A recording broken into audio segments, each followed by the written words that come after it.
आज की कहानी की बात करें तो आज की कहानी राजस्थान की है और इसी राजस्थान के अंदर एक जगह लगती है भरतपुर। और इसी भरतपुर के अंतर्गत एक गांव आता है नरैना चौथ गांव। और इसी गांव के अंदर एक परिवार रहा करता है। इस परिवार में परिवार के मुखिया हैं जिनका नाम मनीराम है और मनीराम के टोटल 2 बेटे हैं। पहले बेटे का नाम संजय है और दूसरे बेटे का नाम अजय है। वक्त के साथ साथ मनीराम को ये पता चलता है कि उसके दोनों जो बेटे हैं वो अब जवान हो चुके हैं। इसलिए जब मनीराम के जहन में ये ख्याल आता है कि दोनों बेटे जवान हो चुके हैं, लिहाजा इनकी शादी भी करनी चाहिए। लेकिन जो सबसे बड़ा बेटा संजय है तो सबसे पहले उसी की शादी करनी पड़ेगी। लिहाजा संजय के लिए मनीराम लड़की देखना शुरू करते हैं। कहीं पर मनीराम को लड़की पसंद आती तो कहीं पर लड़की वालों को लड़का पसंद नहीं आता तो कहीं पर इन्हें लड़की पसंद नहीं आती। धीरे धीरे वक्त गुजरता रहता है। ऐसे में बहुत सारे रिश्ते जो होते हैं मनीराम के लड़के के लिए आते हैं, लेकिन कहीं से भी ये रिश्ता फिक्स नहीं हो पाता है। फाइनली मनीराम का जो बेटा संजय था इसके लिए एक लड़की देखी जाती है जो कि मथुरा की रहने वाली थी। उसका नाम पूनम था। पूनम भी देखने में बहुत ज़्यादा खूबसूरत थी। उधर पूनम के परिवार वालों को भी जो संजय था ये बहुत अच्छा लगता है, पसंद आ जाता है। फाइनली दोनों परिवार अपनी सहमति से ये रिश्ता तय करते हैं और उसके बाद ये रिश्ता तय हो जाता है। शादी की डेट फिक्स हो जाती है और साल 2010 में इन दोनों की शादी कर दी जाती है। यानी संजय और पूनम की शादी हो चुकी थी। लेकिन इसी बीच में परिवार वालों को ये पता चलता है कि ये जो पूनम है ये सीआरपीएफ में महिला कांस्टेबल है। जब ये बात परिवार वालों को पता चलती है तो परिवार वाले तो फूले नहीं समाते हैं कि चलो ठीक है, जो बहू है घर की उसकी सरकारी नौकरी है। लिहाजा उसके बाद में साल 2010 में ये शादी होती है। 2010 के बाद में अब जो पूनम और संजय जब अपनी ज़िंदगी बिताना शुरू करते हैं, धीरे धीरे वक्त गुजरता है, एक बेटी होती है। फिर थोड़ा और वक्त गुजरता है, उसके बाद में एक और बेटा हो जाता है। फिर थोड़ा और वक्त गुजरता है कि फिर एक और बेटा हो जाता है। यानी पूनम और संजय की अब टोटल 3 संतानें हो चुकी थी। अब दोस्तों सोचा जाए तो इस परिवार के अंदर जो खुशियां थी ये कंप्लीट हो चुकी थी। यानी परिवार के अंदर 2 बेटे हो चुके थे, एक बिटिया हो चुकी थी। परिवार बहुत हंसी खुशी अपनी ज़िंदगी बिता रहा था। जो संजय था इसका जो काम था ये वही काम किया करता था।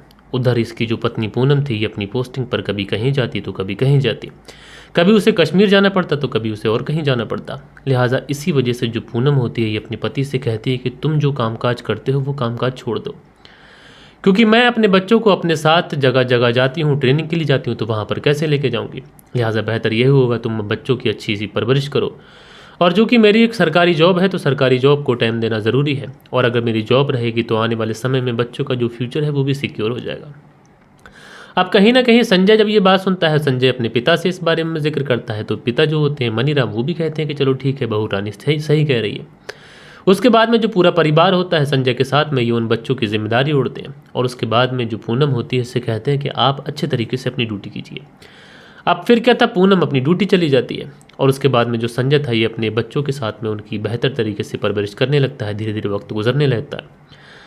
अब जो पूनम थी ये कभी कहीं जाती है ड्यूटी के लिए, कभी कहीं जाती है। कभी समय मिलता तो अपने घर आ जाती, कभी बच्चों का समय होता तो बच्चे अपनी माँ के पास चले जाते। इसी तरीके से समय गुजर रहा था।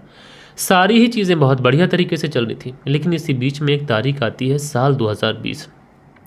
अच्छा, साल 2020 का साल इस परिवार के लिए थोड़ा सा सही साल इसलिए था क्योंकि साल 2020 में ये जो पूनम थी इसकी पोस्टिंग हो जाती है दिल्ली के अंदर। दिल्ली में द्वारका सेक्टर 8 के अंदर मेट्रो स्टेशन पर इसकी पोस्टिंग हो जाती है। अगर देखा जाए तो पूनम की अब तक की जितनी भी पोस्टिंग हुई थी उन सारी ही पोस्टिंग में ये वाली जो पोस्टिंग थी ये सबसे करीब थी। यानी संजय रहने वाला था भरतपुर का और पोस्टिंग हुई थी दिल्ली में, तो 150-200 किलोमीटर का सफ़र। वैसे तो जो पोस्टिंग हुआ करती थी अमूमन बहुत ज़्यादा दूर हुआ करती थी। इसलिए संजय भी थोड़ा चैन की सांस लेता है कि चलो ठीक है, अगर दिल्ली में पोस्टिंग हो गई है तो कभी बच्चों का अगर मन करेगा माँ से मिलने का तो बस जाती है भरतपुर से, लेके चला जाऊँगा। और कभी अगर इसकी पत्नी पूनम को छुट्टी मिलेगी तो वो बस पकड़कर सीधा भरतपुर आ जाएगी और उसके बाद में समय गुजारेगी अपने पति अपने बच्चों के साथ में। उसके बाद वापस अपनी ड्यूटी चली जाएगी। लिहाजा सारी ही चीज़ें बहुत बढ़िया तरीके से चल रही थी। उसके बाद में साल 2023 का समय आ जाता है, यानी 3 साल का और समय बीत जाता है। लेकिन 3 साल का समय बीतता है और जुलाई का महीना आ जाता है। जुलाई के महीने में संजय को अपने बच्चों के एडमिशन वगैरह भी कराने थे। इधर वो बच्चों के एडमिशन वगैरह भी कराता है। इधर वो लगभग बात कर रहा होता है 29 जुलाई को अपनी पत्नी से। और 29 जुलाई को पत्नी से बात कर रहा होता है, कह रहा होता है कि 10-12 महीने गुजर चुके हैं, तुम अभी तक घर नहीं आई हो, क्या तुम्हें बच्चों की याद नहीं आ रही है। तो उधर जो पूनम होती है वो कहती है कि मैं क्या करूं, कुछ मेरे हाथ में नहीं है। दरअसल ड्यूटी से छुट्टी नहीं मिल पाई है। मेरा भी दिल करता है कि बच्चों को देखूं, बच्चों से मिलूं, तुम्हारे साथ थोड़ा सा समय गुजारूं। फिर उसके बाद में पूनम कहती है कि चलो मुझे समय नहीं मिल रहा है लेकिन तुम तो आ सकते हो। ऐसा करो कि तुम कल आ जाओ। अब जैसे ही ये बात संजय सुनता है वो कहता है कि चलो ठीक है, मैं कल कोशिश करूंगा। उसके बाद 30 जुलाई साल 2023 को ये अपने पिता मनीराम और अपनी माँ को बताता है कि आज अपनी पत्नी के पास जा रहा है। और उसके बाद में ये सारी चीज़ें अपने परिवार वालों से कहता है। परिवार वाले कहते हैं कि ठीक है बेटा, अगर जा रहे हो तो जाना, लेकिन ठीक से जाना।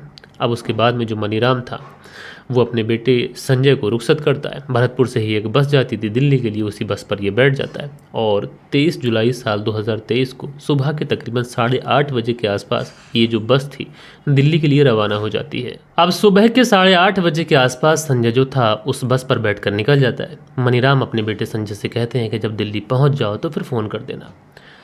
अब दोपहर के लगभग 2 बजे के आसपास का समय हो जाता है। मनीराम को लगता है कि अब तक तो संजय को पहुंच जाना चाहिए था, उसे फ़ोन भी कर देना चाहिए था। तो वो सोचते हैं कि चलो ठीक है, अपनी तरफ से फ़ोन लगा के पूछ लेता हूँ। उसके बाद में जो मनीराम है संजय को फ़ोन लगाते हैं। अब जैसे ही अपने बेटे संजय को फ़ोन लगाते हैं, उधर से संजय फ़ोन उठा लेता है। उठाने के बाद में कहता है कि जी हाँ पिताजी, मैं दिल्ली तो पहुँच चुका हूँ, लेकिन अभी तक रूम पर नहीं पहुँचा हूँ, अभी मेट्रो में हूँ और आप मुझे आधा घंटे के बाद फ़ोन कर लेना या फिर आधा घंटे के बाद मैं आपको फ़ोन कर लूँगा। और हो सकता है क्योंकि दिल्ली का ट्रैफिक है तो इसमें थोड़ा समय भी लग जाए, तो 1 घंटा आप कंफर्म समझिए, 1 घंटे के बाद आप मुझे बैक कॉल कर लीजिएगा। अच्छा, पिताजी इसलिए भी घबरा रहे थे क्योंकि दिल्ली जैसा जो शहर है इसमें काफ़ी ज़्यादा भीड़ भाड़ होती है और अक्सर दिल्ली अगर हम भी जाते हैं तो माँ और पिता चिंता करते हैं कि ठीक ठाक पहुँचे होंगे नहीं पहुँचे होंगे, भीड़ भाड़ रहती है, एड्रेस का ना मिलना, ये सारी चीज़ें भी होती हैं।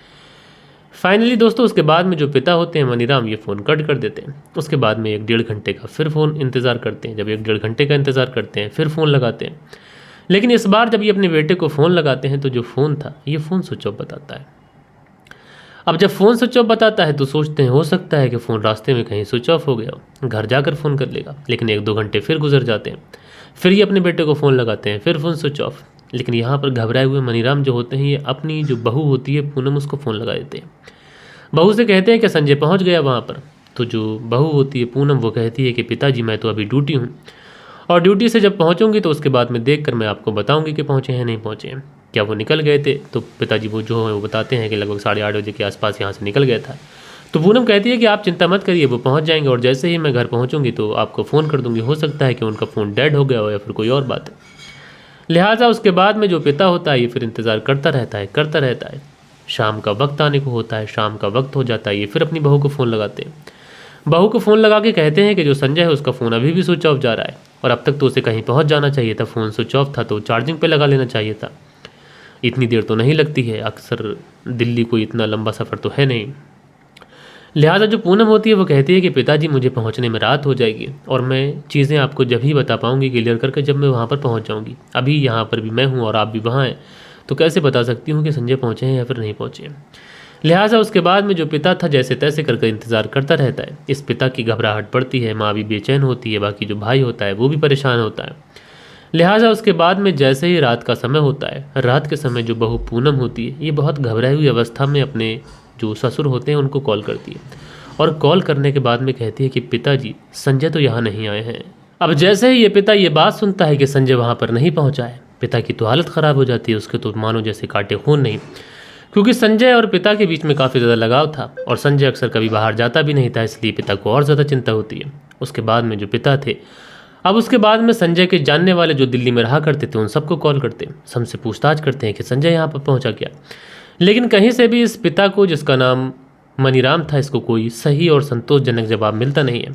उधर जो पत्नी है पूनम, ये भी परेशान हो रही है, ये भी लगातार फ़ोन लगा रही है पति को, लेकिन फ़ोन स्विच ऑफ जा रहा है। अब क्या करे, कुछ समझ नहीं आ रहा है। दोस्तों रात पूरी इसी बेचैनी में गुजर जाती है। पिता परेशान है, घर वाले परेशान है, उधर दिल्ली के अंदर जो पूनम है ये भी परेशान है, इधर जो बच्चे हैं संजय के ये भी परेशान है, रो रहे हैं कि पिताजी कहाँ चले गए। दोस्तों जैसे तैसे करके सुबह होती है। सुबह होने के बाद में जो मनीराम होते हैं अपनी बहू पूनम को कॉल करते हैं और कॉल करने के बाद में कहते हैं कि तुम संजय की गुमशुदगी की रिपोर्ट दर्ज करा दो, क्योंकि मामला गंभीर है, रहने वाले भरतपुर के हैं और गुमशुदगी दिल्ली में हुई है, तो ऐसे में रिपोर्ट दिल्ली में ही लिखनी चाहिए। लेकिन उधर से पूनम कहती है कि मैं दिल्ली के अंदर कौन से थाने में रिपोर्ट लिखाऊं, क्योंकि दिल्ली के अंदर हर एरिया का अपना अलग थाना है। अगर मेट्रो में थे तो कहाँ थे, ऐसे में कहाँ जाऊँ और कहाँ पर रिपोर्ट लिखाऊँ। तो जो पिता होते हैं मनीराम, वो ये बात सुनते हैं तो वो कहते हैं कि हाँ ये बात भी ठीक है। तो उसके बाद में जहाँ पर ये रहते थे नरेना चौध, वहीं के अंतर्गत जो थाना आता है उसी थाने में जाते हैं और थाने में जाकर अपने ही थाने के अंदर अपने बेटे की गुमशुदगी की रिपोर्ट दर्ज करा देते हैं। अब जैसे ही मनीराम पुलिस थाने में जाकर गुमशुदगी की रिपोर्ट दर्ज कराते हैं तो पुलिस वाले भी इस मामले को काफ़ी ज़्यादा गंभीरता से लेते हैं। जो संजय था उसकी कॉल डिटेल्स निकालते हैं, साथ के साथ उसकी लास्ट लोकेशन वगैरह सब निकालते हैं। तो जो लास्ट लोकेशन होती है ये दिल्ली की पाई जाती है। अब दिल्ली में वहाँ पर उस जगह पर जाकर पता किया जाता है तो वहाँ से कुछ सबूत कुछ ऐसा मिलता ही नहीं है। इधर जो ससुर होते हैं मनीराम, ये तुरंत अपनी बहू पूनम को कॉल करते हैं और कॉल करने के बाद में कहते हैं कि तुम जल्दी से घर वापस आ जाओ, क्योंकि तुम यहाँ रहोगी तो फिर तुम सीआरपीएफ में हो, तुम अपने अच्छे तरीके से पुलिस से बात कर सकती हो, तुम पढ़ी लिखी हो, अपने तरीके से छानबीन भी कर सकती हो। तो ऐसे में जो पूनम होती है वो कहती है कि मैं तो सुबह सुबह ड्यूटी आ गई थी। अब ये बात जब पिता सुनता है तो बड़ा उसको अजीब लगता है कि एक महिला है जिसका पति गुम हो गया है वो ड्यूटी गई हुई है। तो वो पिता जो है वो कहता है कि देखो ठीक है तुम ड्यूटी तो गई हुई हो लेकिन तुम छुट्टी लो और फटाफट से घर आ जाओ। तो जो पूनम होती है वो कहती है कि पिताजी मेरा भी घर आने का बहुत ज़्यादा मन है, मैं भी चाहती हूँ कि अपने पति को ढूंढ लूँ, मैं भी चाहती हूँ कि मुझे कहीं से पता चल जाए, कोई हवा ऐसी चले जो उड़ा के मुझे भरतपुर ले जाए, लेकिन क्या करूँ ड्यूटी ऐसी है कि यहाँ से छुट्टी मिल पाना बहुत ज़्यादा इम्पॉसिबल है। छुट्टी के लिए लगभग 1 महीना पहले ही अर्जी देनी पड़ती है। अब जैसे ही ये बात मनीराम सुनता है उसको बड़ा अचरज होता है। वो सोच समझ नहीं पाता है कि आखिरकार उसकी बहू ये किस तरीके की बातें कर रही है कि एक महिला है, सीआरपीएफ में नौकरी करती है, उसका पति गुमशुदा है, वो महिला अपने पति को ढूंढने जाना चाहती है और पुलिस जो सीआरपीएफ के अफसर हैं सीआरपीएफ कैंप से उसको छुट्टी नहीं मिलेगी, ये कैसे पॉसिबल है। लिहाजा उसके बाद में जो मनीराम होते हैं अपने बेटे अजय से बात करते हैं, जो छोटा वाला बेटा अजय होता है उससे कहते हैं कि तुम सीआरपीएफ कैंप में कॉल कर दो। अब जैसे ही अजय सीआरपीएफ कैंप में कॉल करता है, कॉल करने के बाद में बताता है कि उनकी जो भाभी हैं जिनका नाम पूनम है वहीं पर ड्यूटी करती हैं, उनके पति गुमशुदा हैं, 1 दिन गुजर चुका है, वो ढूंढने के लिए आना चाहती हैं लेकिन आपकी तरफ से छुट्टी नहीं मिल पा रही है। ये बात सीआरपीएफ कैंप में जब पता चलती है तो वहाँ तो हड़कंप मच जाता है। तुरंत इस पूनम की छुट्टी जो है वो इसको अप्लाई की जाती है, छुट्टी मिलती है उसको, और 2 तारीख को जो पूनम होती है यानी 2 अगस्त साल 2023 को ये तुरंत भरतपुर आ जाती है। अब इधर पूनम भरतपुर आ चुकी थी, इधर पुलिस वाले अपने तरीके से पूछताछ कर रहे थे, इधर पूनम भी पुलिस के पास जाती है और सारी बात बताती है। इधर जो मनीराम है ये भी पुलिस से बार बार पूछते हैं कि क्या कुछ हुआ, अब तक तुमने क्या खोजा। तो पुलिस बताती है कि हम अपने तरीके से खोजबीन कर रहे हैं, आप चिंता मत कीजिए, आप घबराइए मत। लिहाजा उसके बाद में जो पूनम थी ये भी पूछताछ कर रही है, पुलिस भी अपने तरीके से छानबीन कर रही है, जो पिता मनीराम है ये भी अपने तरीके से छानबीन कर रहे हैं। पुलिस इस परिवार से ये भी पूछ रही है कि कहीं ऐसा तो नहीं कि किसी से कोई दुश्मनी का एंगल हो, किसी से कोई पैसों का लेन देन हो या फिर हाल फिलहाल में किसी से कोई झगड़ा हुआ हो सकता है कि दुश्मनी ने किसी ने कुछ कर दिया हो। इधर पुलिस ये भी जानने की कोशिश करती है कहीं ऐसा तो नहीं कि संजय के किसी महिला के साथ में कोई संबंध हो और उसको लेकर वो निकल गया हो, क्योंकि आजकल का जो दौर है ये दौर इतना ज़्यादा नाजुक है। आजकल के दौर में जो प्यार है उसकी कोई सीमा नहीं रही है, 60 की उम्र में भी लोगों को प्यार हो जा रहा है। और जब इस एंगल पर छानबीन की जाती है तो यहाँ से भी कुछ पता नहीं चल पा रहा है। अब पुलिस भी परेशान है, उधर पुलिस लास्ट लोकेशन ये सारी चीज़ों पे भी जाके छानबीन कर रही है, वहाँ से भी कुछ नहीं मिल पा रहा है। यानी हर तरफ इस संजय के एक तरीके से उसकी गुमशुदगी के लोगों में चर्चे हैं, लोग बातें कर रहे हैं कि संजय कहाँ चला गया। पुलिस अपने तरीके से छानबीन कर रही है, जो पत्नी पूनम है ये अपने तरीके से छानबीन कर रही है।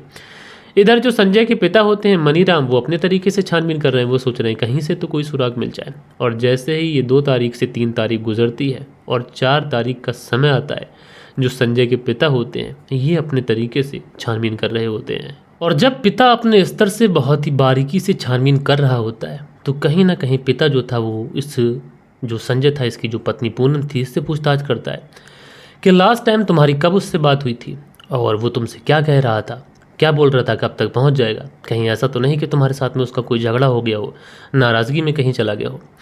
तो जो पूनम थी ये जो अपने ससुर को कुछ इस तरीके की बातें बताती है कि ससुर की जो दिमाग होता है उसके दिमाग में ये बातें अड़ती ही नहीं है कि आखिरकार पूनम बोल क्या रही है।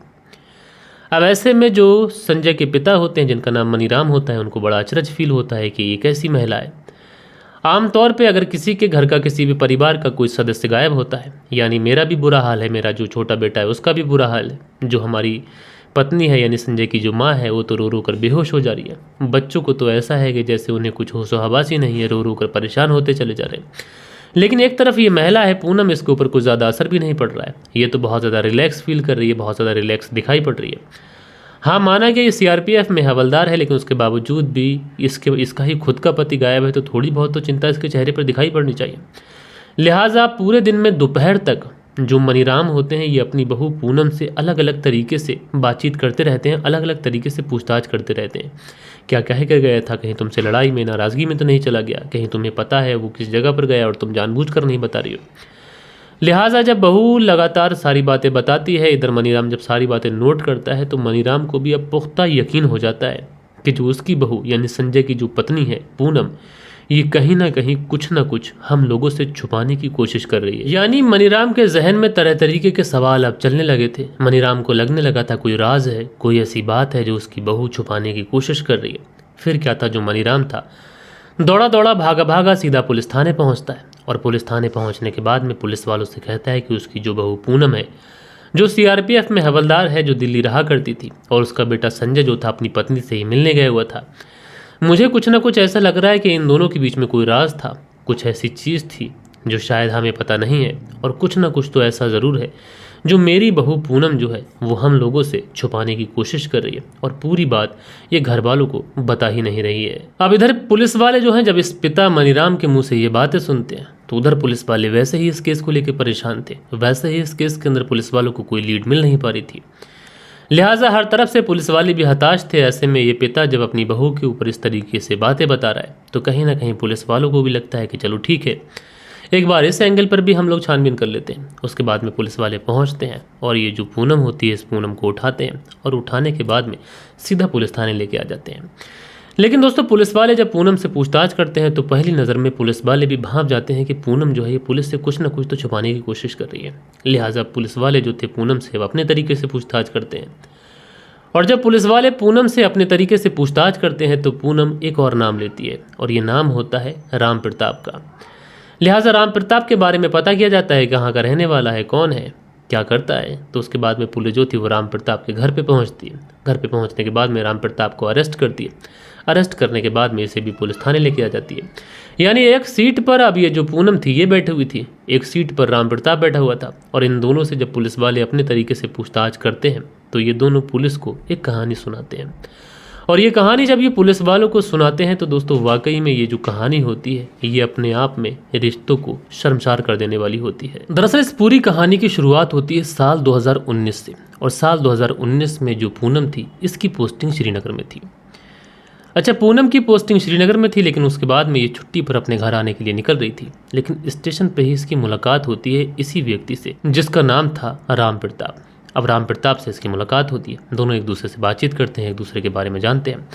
दरअसल जो राम प्रताप था ये भी सीआरपीएफ में था, इधर ये जो महिला थी ये भी पूनम ये भी सीआरपीएफ में थी। लिहाजा दोनों एक दूसरे से बातचीत करते हैं तो पता चलता है कि दोनों ही राजस्थान के रहने वाले हैं।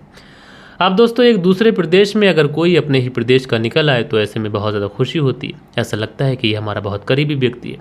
और दोस्तों ये मैं प्रैक्टिकली बोल रहा हूँ, जब मैं दुबई में था और जब मैं शुरुआत में दुबई में गया था काम करने के लिए, तो वहाँ पर अगर कोई भी हिंदी बोलने वाला व्यक्ति मुझे मिलता था, मेरे देश का व्यक्ति मुझे मिलता था, तो मुझे ऐसा लगता था कि वाकई में मुझे न जाने कौन सी खुशी मिल गई। और ऐसा होता भी है दोस्तों। ऐसे में ये जो महिला थी पूनम और ये जो राम प्रताप थे, ये दोनों एक दूसरे से एक दूसरे का नंबर एक्सचेंज कर लेते हैं और उसके बाद में अपने अपने घरों को आ जाते हैं।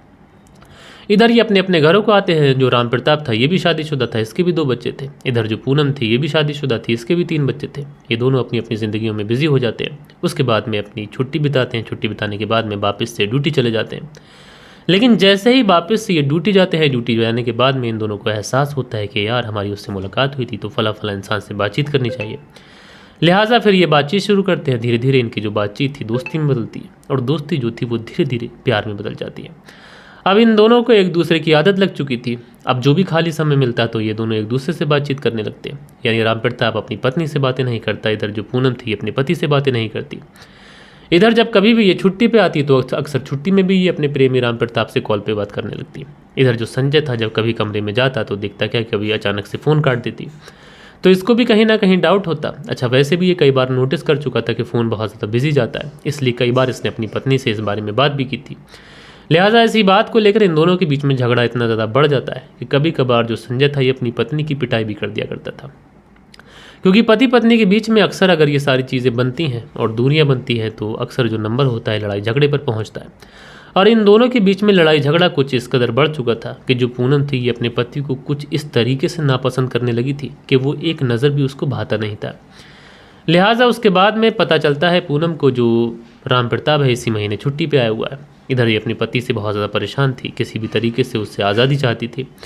लिहाजा ये अपने प्रेमी राम प्रताप को कॉल करती है और कॉल करने के बाद में कहती है कि उसका जो पति है उसे बहुत मारता है और बेहतर यही होगा कि तुम उसका कत्ल कर दो। अब जैसे ही राम प्रताप ये बात सुनता है वो तैयार हो जाता है, क्योंकि ये अलवर में एक गाँव पड़ता है लीकड़ी, वहाँ का रहने वाला था। लिहाजा उसके बाद में ये अपनी कार से दिल्ली पहुंचता है। उधर जो पूनम थी ये अपने पति को दिल्ली बुलाती है। उसके बाद में ये दोनों लोग कार से इस व्यक्ति यानी जो संजय था इसको लेने जाते हैं। संजय भी यही समझता है ये व्यक्ति इसके कोई साथ का होगा, ड्यूटी वाला होगा, इसलिए कार से मुझे लेने आई, ये नॉर्मल सी बात थी। लिहाजा संजय उस कार में बैठ जाता है। उसके बाद में कार जो थी वो एक सुनसान रोड पे चलती है और जैसे ही कार सुनसान रोड पे पहुंचती है कार रोकी जाती है और उसके बाद में गला दबाकर इसकी हत्या कर दी जाती है। यानी दिल्ली में संजय की हत्या कर दी गई थी, लेकिन अब सवाल यह था कि डेड बॉडी को कहाँ ठिकाने लगाया जाए। हत्या तो दिल्ली में की गई है, लेकिन डेड बॉडी को ठिकाने ऐसे लगाना है कि किसी को खान खबर ना चले। उसके बाद में ये जो पूनम होती है उस कार से उतर जाती है और उसके बाद में ये जो व्यक्ति होता है राम प्रताप, ये दिल्ली से उस गाड़ी को लेता है, उसी में डेड बॉडी डालता है और दिल्ली से 180 किलोमीटर दूर जो बानासूर है उसी में जो गांव पड़ता है लेकड़ी, और इसी लेकड़ी गांव के अंदर एक स्कूल पड़ता है विवेक आनंद पब्लिक स्कूल। यहीं पर इसने अपना एक नया घर बनाया था। उसी घर से 100 मीटर की दूरी पर एक बगीचा पड़ता है, उसी बगीचे में लाकर ये उस डेड बॉडी को दफन कर देता है। इसने सोच लिया था कि एक व्यक्ति जो कि राजस्थान के भरतपुर का रहने वाला है और बानासूर में लेकड़ी गांव में उसकी डेड बॉडी दफन की गई है, कत्ल हुआ है दिल्ली में, मेरी पोस्टिंग नागालैंड में है तो मैं नागालैंड चला जाऊंगा, मामला यहीं रफा दफा हो जाएगा, कभी खुल नहीं पाएगा। भले ही पुलिस इस पूरे मामले को भांप ना पाई हो, लेकिन एक बाप जिस तरीके से इस केस को भांपता है, जिस तरीके से वो बाप होने का फ़र्ज़ निभाता है, यकीनन दोस्तों ये काम सराहनीय था।